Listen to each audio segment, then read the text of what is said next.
Yo, welcome back. This is part two of last week's part one of really having the best sort of parties you can ever design. If you didn't catch last week's episode, make sure you check that out because this is part two on how to run the party, how to optimize it on social media, how to make sure the right people show up, and just how to have an awesome killer house party.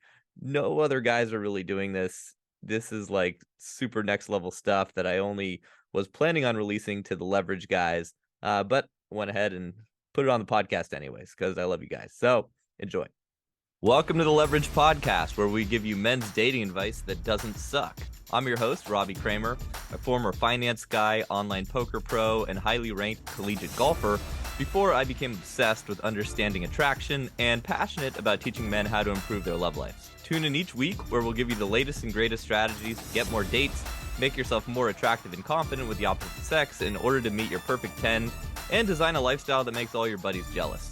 If you're a regular listener and digging our content, please leave us a 5-star review on iTunes, Spotify, Stitcher, YouTube, wherever you watch or listen to this.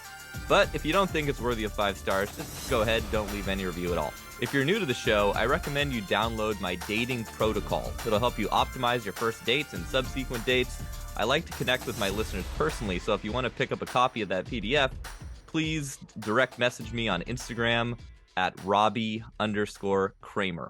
Before we dive into this week's content, I want to let you guys know we've opened up a few slots in our exclusive community called Leverage. We are accepting applications if you want to join our select group of men and experience the radical power of accountability to step up your game, cross off everything on your sexual bucket list, and become a beast at accomplishing your goals. To learn more and apply, go to innerconfidence.com/leverage. Now let's dive into this week's content. So at the party, we're not going to be blatantly hitting on girls or making passes at them. We're going to be playing it cool and let the ratio work its magic.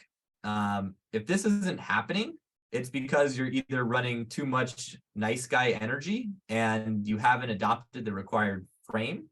And that if that's the case, we just got to, go back and keep working on that process until it clicks, right? Like the best way to get over nice guy syndrome, like I said yesterday, is approach a lot of women, right? So if you're having these parties and you're never getting laid and never getting attraction, well, we got to go back to the drawing board on that. But looking at all the guys in here, I think we're all doing pretty good on that. Okay, so the mindset is the one thing you can't fake.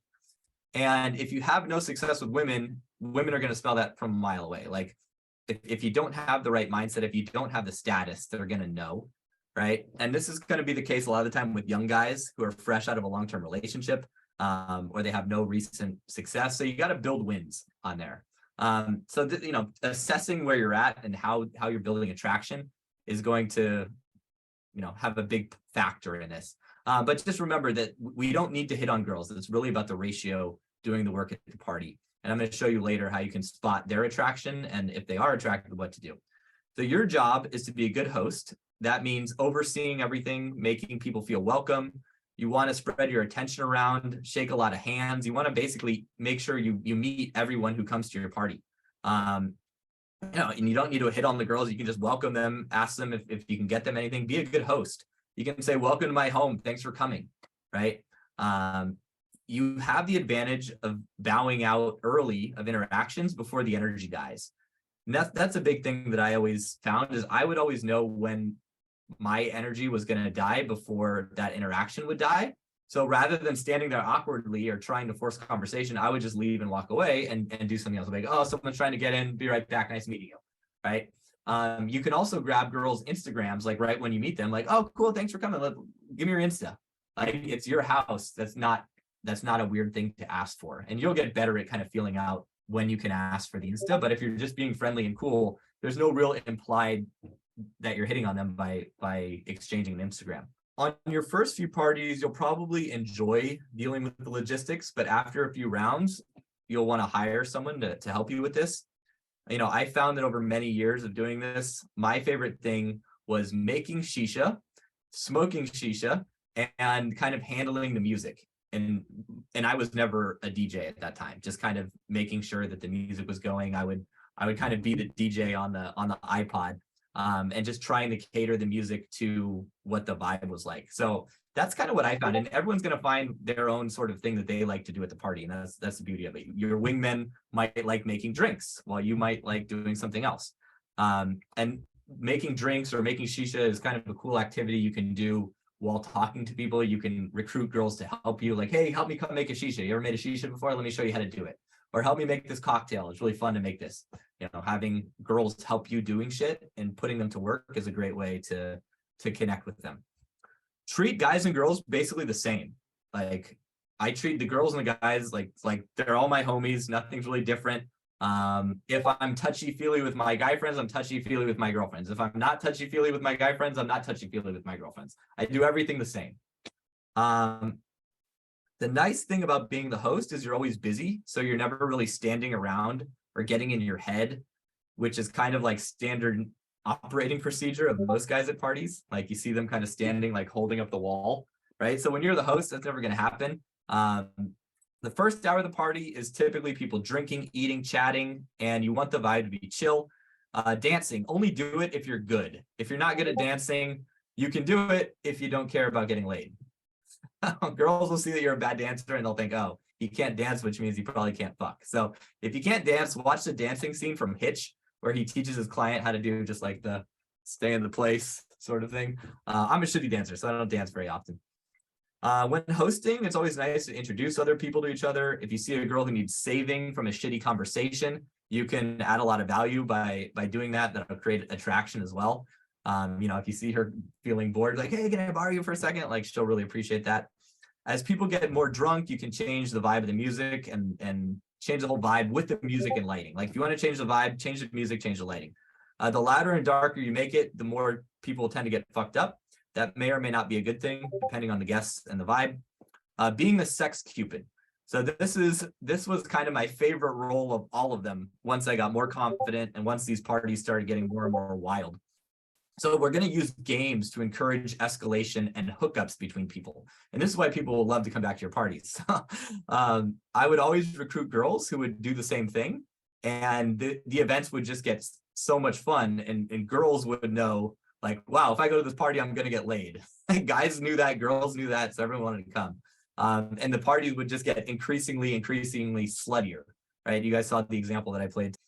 So first, I'm going to talk about different games. The first one is body shots, right? How to do a body shot. There's two versions. There's a PG-13 version, which is you lick their neck, you put salt on the neck, you instruct the girl to put the lime in her mouth and hold it between her teeth, and then you lick the salt off her neck, you take the shot, and then you kind of kiss her as you take the lime out of her mouth.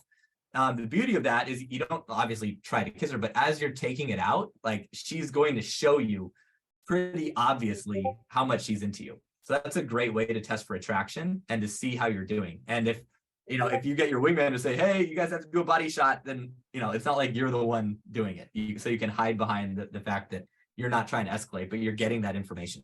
All the things I'm always doing at parties it's all about getting information to see where I stand.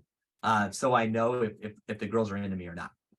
And if they're not, I'm never pushing, because eventually I know she will be into me because of the ratio and because I'm just building my status, and it's just a matter of time. I never have to be the one pushing. I'm never the one chasing. I'm never the one like making the move. I'm waiting for the girl makes it blatantly obvious that she wants me to make a move, and then I'll show you guys how to do that in a second. The R-rated version of the body shot is the same as before, except you put the shot glass in between her tits and you pick her up and do the shot. You got to be pretty strong. The girl has to be pretty small for that. But the other one is you can get her to lie on a table and you can put the shot in her belly button. That's the party games. If people are hesitant and you're not confident in your ability to usher the games I'm about to talk about, be careful of that, because you could come across annoying, or this is an acquired skill, being able to usher these games. So having a girl who's like a cheerleader who can also do it with you and who can push the games is actually better if she does it than if you do it. Like, if you guys remember in Berlin, my wife Maria was pushing all the games and like, you give a lap dance, you do this during the Jenga game. So Jenga is my favorite game, but it's with a twist. So it's not my favorite, second favorite. What we do with Jenga is we buy a Jenga set and then we put instructions of what to do on the blocks. So when someone pulls out a block, they read the block, and then it tells them what to do. So an example would be remove shirt, remove pants, do a gender top swap. So would have to switch his shirt with a girl. So she would wear her shirt, she would wear his. Kiss left, kiss right. So if you pull kiss left, you got to kiss this way, you got to kiss that way. Motorboat left, motorboat right. Blowjob on food. So if someone's got like a banana there or something, you got to give a blowjob on food. Act out a sex position. We're gonna give you guys a list so you can create your own Jenga games. And depending on how crazy and sexual your crowd is, you can have ridiculous shit on these Jenga things. We used to have like perform squirt on one of the Jenga blocks. You pull it out, you got to make the girl squirt. Like I was doing very insane parties, and obviously that's not going to happen on your first view, but give a spanking, get a spanking. Those are the ideas there. And the next game is called Spin the Bottle, Truth or Dare. So it's a hybrid version of Truth or Dare. And the way that you pick who goes next is you spin a bottle, right? You just put like a bottle on the table, you spin it around, and then the person that lands, whoever's doing the spinning, right? They have to, so someone spins, it lands on the person, wherever the bottle points, they have to pick truth or dare. And the person who spun has to give them the truth or the dare. What I like to do is say the whole group can give the truth or dare. And then some of the examples for that is like fuck, marry, kill. So out of all the people, pick one you're gonna fuck, one you gotta marry, one you gotta kill. That shows, that'll show you like who likes who a lot of the time. The whole point of these games is to see who likes who, right? I'm playing this sex Cupid role and I'm seeing who likes you do this, you do that. That's why our parties are so fun. I mean, obviously, if you guys are doing that by yourself, you don't need someone like me doing it. You can be your own sex Cupid, right? But at the immersion events, I try to play this role to give you guys the idea. Girls, one thing that you might want to say beforehand is no gay truth or dare things, because girls will always try to get guys to do like gay stuff. It's just annoying. It's always the annoying girls will do that. But so you might want to make that rule beforehand. There's no gay stuff. All right. One great sort of thing you can do with the truth or dare is you tell the person that landed on, you tell them to close your eyes. You say 3 people are going to come and kiss you, and you have to guess which one did it. Or there's a million things you can do with that. Like the more you play these games, the more creative you'll get with them and the more fun you'll have. The cool thing about Jenga is you can just kind of have it sitting on a table there and people will just start playing it. Whereas Spin the Bottle, Truth or Dare, you want to kind of do that once the party's been going for like an hour or so and kind of really bump the mood. But people will fucking love your parties if you play these games, because everyone wants to push their comfort zone, and everyone wants to do fun, cool shit. And it's just a ton of fun. So we got a question. What is your preferred method of inviting people? WhatsApp, Facebook events, etc.? So Facebook events, at least in the US, are kind of played out. Most people ignore those sort of notifications, and it's just kind of look like it's kind of lame. So I think an Evite would be a bit better, or one of these other like specific invitation tools online. You don't have to do that, but it just allows for a little bit more organization. And you're going to invite the girls over text. You're going to send them individual messages with that meme invite. So that's the go-to on that. Another question here. If the main way of getting these girls to the parties is through day, night game, and dating app game, how do you get the leads for guys who bring value, like DJs, bartenders, and others, if you aren't connected in the nightlife scene? Well, you don't need those guys at first. You really don't. You don't even want those guys at first. First, you need the girls. First, you build up your social circle. You bring girls that you're meeting in your life, whatever methods you're doing. And as the parties get bigger and as your social skills improve, you can get to the point where it's a lot easier to network with these people in nightlife. Getting good at that, like me being able to meet those promoters I talked about, was a function of me just getting better in general.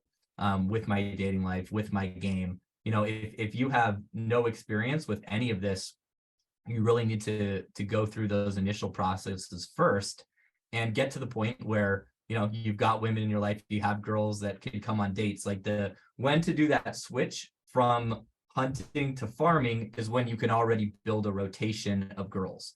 If you can't build a rotation of girls, it's going to be virtually impossible to do any of this, because it's you're not getting attraction, right? If you don't have attraction, you're kind of fucked. right? Like being in the environment of parties eventually will help you. It'll help your social circle, but it's going to be too big of a stretch, if that makes sense. Thoughts on throwing a party in a small NYC apartment? Totally fine. Used to do that all the time. Just make sure your neighbors are cool with whatever you're doing. Bring them a bottle of wine, like I said. Is there a risk of friend zoning a girl you like and she actually becomes your friend? So here, that's a good question. If a lot of guys think, okay, well, what about these girls who friend zoned me? Can I just invite them to the party? The problem is if you invite a girl who friend zoned you, the girls will always talk to other girls, and she'll be like, oh, how do you know Robbie? And be like, oh, you know, we're friends or whatever. And she'll be like, oh, did you ever hook up with him? And she'll be like, oh, no, I don't really see him like that. He's just a friend.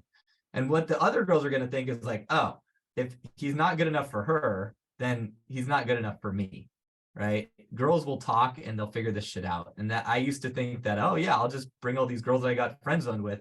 And then I never hooked up with any of their friends. But if you do bring a girl, the risk of her friend zoning you when she sees other girls competing for you is extremely low, right? It's just really not going to happen. Like the status from the ratio is going to work its magic. This is a long-term strategy to get the highest quality women, right? That's what this is for. So I wouldn't worry about a girl friend zoning you. It probably won't happen. The only way you really get friend zoned is if you try to escalate on a girl and she has to tell you she's not interested. If you never do that, then it's like ambiguous who put who in the friend zone. And then Steve said, no, I mean, like if you meet a girl through day game, is a risk not to her early on because she might see you only as a friend. Well, that's what you kind of have to decide. You have to decide when you meet these girls through is a day game, online, wherever, you have to decide if you want to put them into your like social funnel or not, right? If you really want to do this and give this a try because you're already having some success with those other funnels, then I would recommend like trying to put all the girls in and just stop going on dates. Like you just don't have to go on dates anymore. It's a lot more, it's a lot easier. So or you're not going on dates to hook up, I should say. You can do these short little meetup dates and use them to funnel girls into the party. But once you have the parties going, it just becomes way easier. That the momentum will build. Yes, there's always a risk, right? If you don't, like if a girl is really into you and you don't escalate and then you invite her to a party later, sure, there's a risk that she's going to hook up with another guy or get that guy will become her boyfriend. But odds are that relationship isn't going to work long run anyways, and she'll be back, right?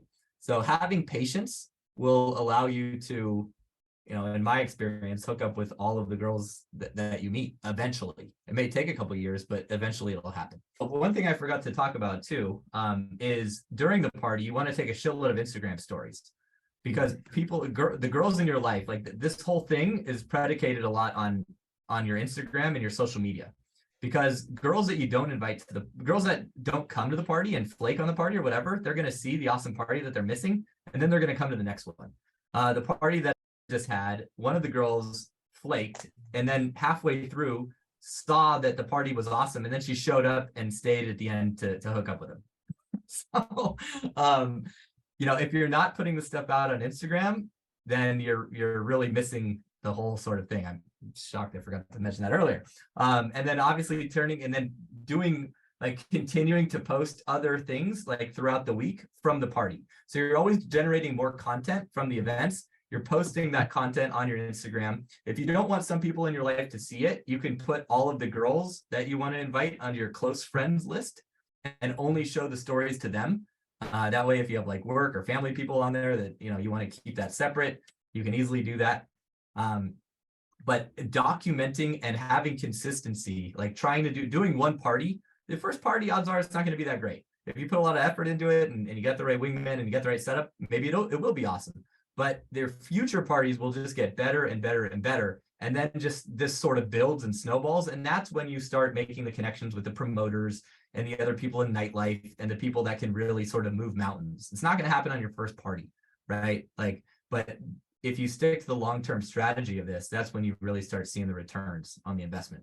Yeah, Matt brought up a great strategy too with that Fiverr, because like you could just literally take photos you just go around taking photos, taking a bunch of raw footage and just dumping it to someone that will do all that video editing, all that social media post preparation, all that. and just it's almost like literally a social media manager that you could probably hire for a couple $100s a month that could just release these things out on a scheduled basis and stuff. So that's like a great resource. Thanks for reminding us of that, Matt. Yeah, it's been so cool watching what you guys have done after taking, the teaching from me. Like those flyers, those weren't my idea. Like was the guy I coached through this process, and he made that sushi meme. The guy, like the sushi guy, come to my sushi party. And then I was teaching this to him recently, and he was like, all right, well, I'm gonna actually hire someone on Fiverr to make this French Montana Thanksgiving thing. So that was done through Fiverr. And he just took that to a whole new level. So I love like, I have some cool ideas, but when you guys take these concepts and you run with it, like what you can come up with is so much better than the shit. Like I never used the memes to invite girls. I wish I would have. It would have been so much easier. When I started doing this, I was like, holy shit, this is like different than what everyone else is doing. I realized this is what promoters and people who are crushing were doing.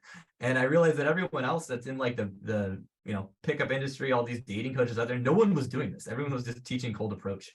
And I was like, well, with cold approach, you hit that plateau.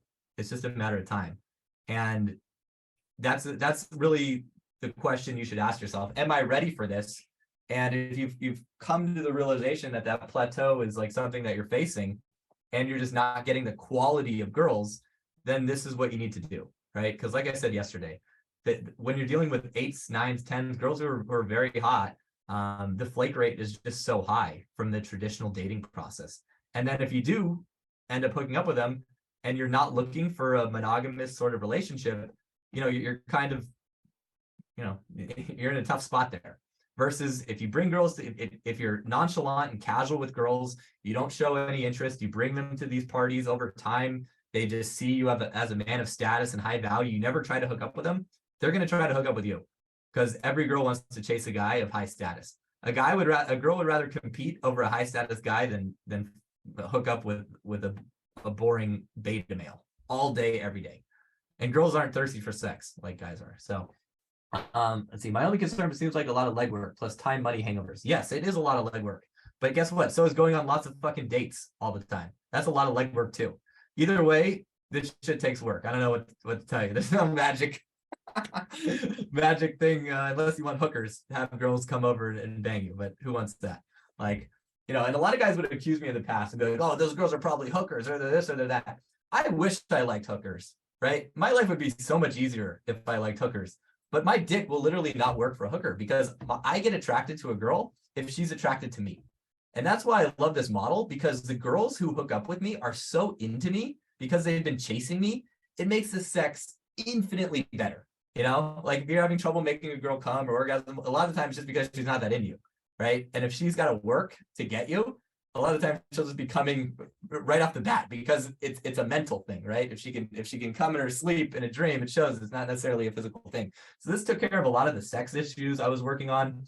And it just really made the relationships, like when I got into relationships with girls from these funnels, like I was always in the position that I wanted to be in, versus when I got into relationships before where I felt like I was getting lucky or chasing the girl. I told you guys yesterday how those worked out. So I really can't recommend this highly enough. Like anyone who's not doing this is either not ready to do it because their attraction game isn't good enough. Their sexual market value is too low, which is something else you need to go back and work on. Or they're just, in my opinion, kind of silly because it takes the same amount of work to do this as it does to go on a bunch of fucking dates. In fact, this takes less work. There's way less rejection because you can find other wingmen to do it with. It's a great way to bond with guys. And I'm going to show you a little bit later how you can even turn this into like a revenue stream or a side business. Very difficult to make money, but you can get to the point where you're kind of like breaking even some of the time. Can you talk about the importance of Instagram, using social to connect with people? What if you're not super active? Instagram is very important to this because that's how we're going to tell which girls are interested in us, right? Like if a girl likes all your photos and she's always interacting with your content, it's pretty obvious that she's into you. And that's a good way to kind of decide like whether or not you should invite her to a party. As I got more and more picky and choosy, I would make sure to really only invite girls that I thought would come, right? And as I got better and better, I started getting girls approaching me on Instagram, messaging me out of the blue. Hey, your parties look so awesome. I want to come. Right. And then you don't even have to do the dates. They're just going to show up and they're going to bring girls. So maybe, if you want to speak to this at all, you've been doing the parties for a while. Have you, and you don't even use Instagram, but you're going to start doing it soon. You've been doing this without Instagram, which is fucking incredible. I watched a really interesting video that changed my mind. This guy was like, you guys like breathing air, don't you? Then you need Instagram. Instagram is like breathing air. So I'm finally convinced that I need an Instagram account. I, unfortunately, have just been relying on some of these Instagram famous people that I know to round up their friends. And now that I'm making my own contacts, and I've actually met some promoters this last couple of weeks, and I'm doing some party planning now, man, you got to get an Instagram and do your social media and everything and make the connection. Yeah. And it doesn't have to be an overnight thing. You can build it slowly. If you already have an online dating profile, which hopefully you guys do, you already have photos for an Instagram. And that's something we talk about a lot about in the leverage group, is helping guys get their profiles up and getting good photos for Instagram and social media. It's very hard to date in this day and age without that, because all of your competition is going to have that. If it's overwhelming, it doesn't have to be a tomorrow sort of thing. And having these parties will help you build your Instagram very quickly. Yeah, and I'll also throw something in here too. Another option, I think maybe Robbie will agree on this, is having a brand account. So if it's not necessarily your account, it could be your party brand account. But also, like a kind of a deeper thing to think about also is like, why aren't you super active, or what's preventing you? So sometimes people aren't interactive, like aren't on social media because they're more of an introverted person, because maybe they're afraid of criticism or putting themselves out there. And these are just kind of part of potential symptoms of why you might not want to be active on Instagram. And just one of those things like approach anxiety to face. All right, let's dive into the next section. Let's talk about spotting female attraction. The whole point of the party is to have women compete for you. So this is how you can tell if a girl's into you, so you can essentially cherry pick. So girls are going to do things that will really like tip you off of their interest level. If they walk up and they say, "Oh, you must be Robbie," it means that they already know you. They already know about your status, and they probably want you, right? Like any girl, like introduces herself and knows who you are. That's a really good sign.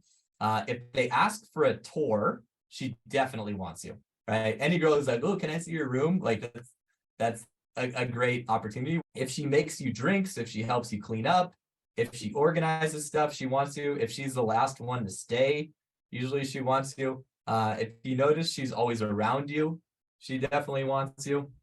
The best way to fuck this up, if a girl wants you, the best way to fuck up the whole like sort of behaving at the party is is if you do what I call being a Lets-Connect-McJohnson. So I had a buddy back in the day, and he came with us to a nightclub one night, and we had a bunch of girls at the table, an amazing situation where the ratio was in our favor. He had status. And what did he do? He sat with one girl that he liked and like ear fucked her skull with conversation for 3 hours. He just sat there like at the table talking to her. Lets-Connect-McJohnsoning.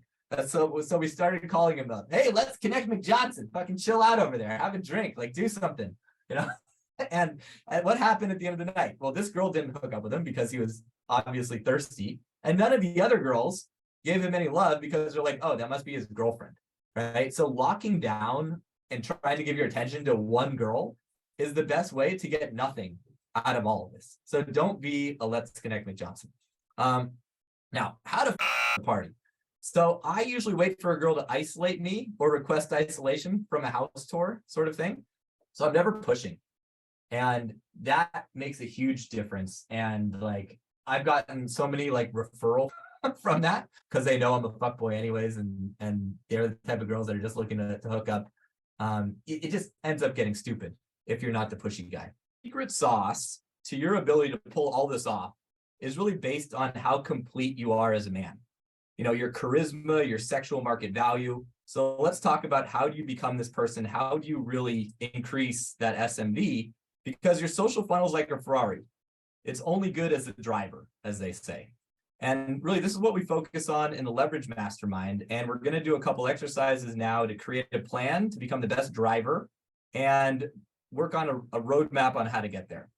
So what you can kind of expect in the first 30 days, what we see from a lot of guys is they're really starting to get their funnels working better. We've got all their, we help you guys get all your funnels online and make sure you're maximizing your online dating, you're out there approaching, and you're starting to get a consistent amount of leads coming in. That's the first piece, right? Then from the 90 days, everyone's going to move at a different speed on this, but from 90 days, I like to see where guys start seeing sex on demand. And then at that 6-month mark, I really like to see the social circle starting to being built. And by the year mark, guys absolutely crushing. Like, is a perfect example of a guy who's really moved through this at a great speed. It's been about a year for him, and you guys have seen examples of what he's doing.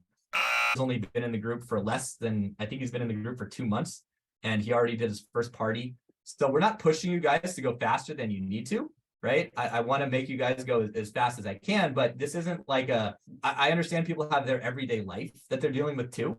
And I don't want this to be an extra thing. I want this to actually save you time. And what most guys are doing is they're just wasting time on bad dates, doing things that don't work, kind of beating their head against the wall. So this is actually going to take time, give you time back in your pocket versus take time away. And that's kind of what you can expect to happen within that year. So the last thing is the price. It's $1 million a year. I'm joking. All right. It's 6 months, love it or leave it. At the 6-month mark, we'll assess where you're at. A lot of guys implement some of our strategies for making passive income when it comes to real estate, putting their place on Airbnb, making some money back from their rent, doing those sorts of things. A lot of guys pay for the group with just those strategies alone. So it's a no-brainer for them to stay. Other guys, if they don't do that, they find that they're getting so much value in their dating life, in their social life, that it's still a no-brainer, even if the money isn't directly coming from the group. But if you stay an additional 6 months, the price drops down. And then after that, it goes monthly, and there's options to graduate and become like a brown belt and other stuff that I'm not going to get into now. And we're not done. So next, we're going to cover how to create a special sort of hot chick relevant angle, which can be a big boost to the social funnel. Having I call it a shtick, is what's going to really like take the social funnel into kind of overdrive. You guys noticed before that I used all sorts of different ways to fill my parties. I had promoters and model houses. I had the Playboy events. One thing I did, which is a lot of fun, is I started a t-shirt line and I called it fucking pizdiets, which means shit happens basically in Russian, Ukrainian. And what I would do is I would give out t-shirts at my events because girls love these t-shirts, and it would make them want to come back. And also people started buying the t-shirts on Instagram. There's even an Instagram account called fucking pizdiets.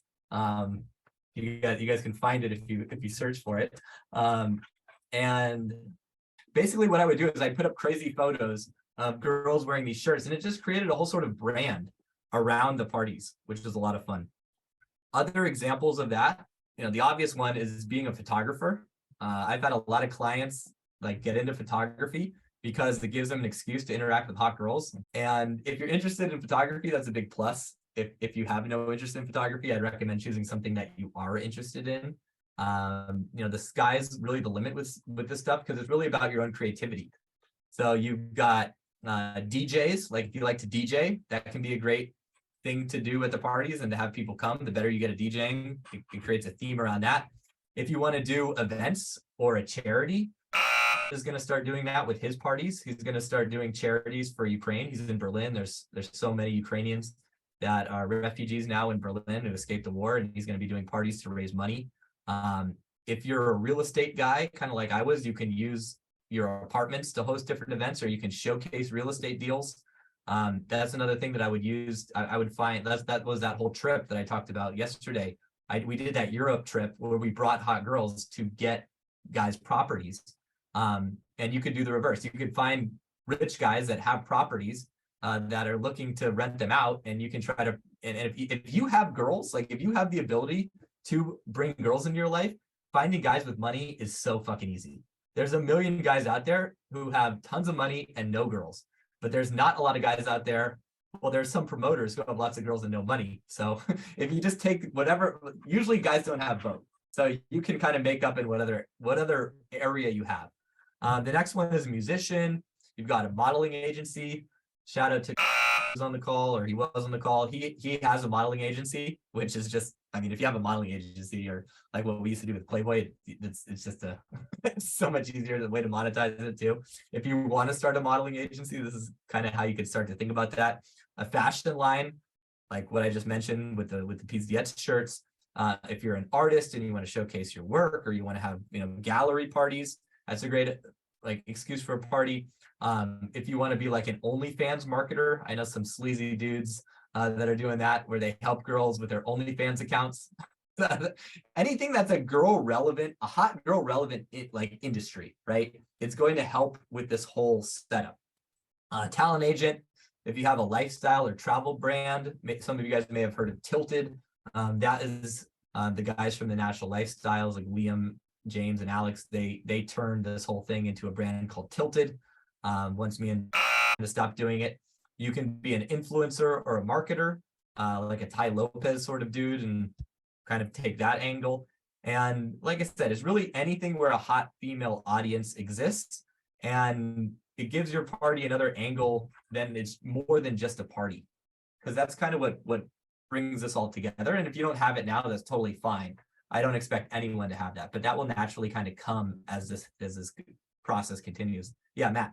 Yeah, I've been really thinking about doing the whole photography thing. I ended up a few weeks ago, I got myself a little drone to mess around with, and I've started to kind of mess around with that. And because it's like a lot of the shows now, they have like the drones flying around and taking good shots and stuff.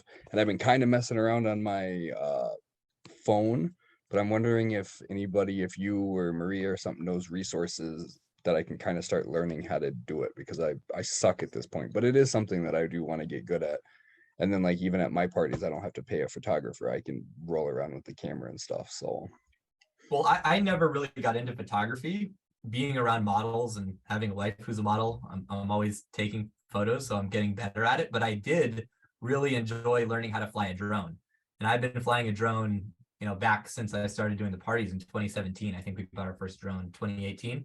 And I'm a pretty good pilot, and I love doing that. And that gets me like what I would used to do at the parties with the girls I didn't like. Basically, like when girls were just coming into the party a lot of the time, like when we did some of these destination places, I'd just be flying the drone, and that would immediately create a lot of like social proof and value for me, because girls would come over like, oh wow, you can fly the drone, that's so cool. I'd fly the drone like close to them, and I'd take photos and share with them the photos. So being a drone pilot is awesome. I should have put that on the list. I'm glad that reaffirms my purchase then. Good. Yeah, a drone is fucking worth it. You can always get a lot of cool shit from a drone. Let's see. Someone asked, how do I start to get involved with a modeling agency? That's a good question. So started a modeling agency, and he came to me after that had happened, and he said, I heard you were, the guy in the space to talk to about this sort of things. So I don't know how he started it.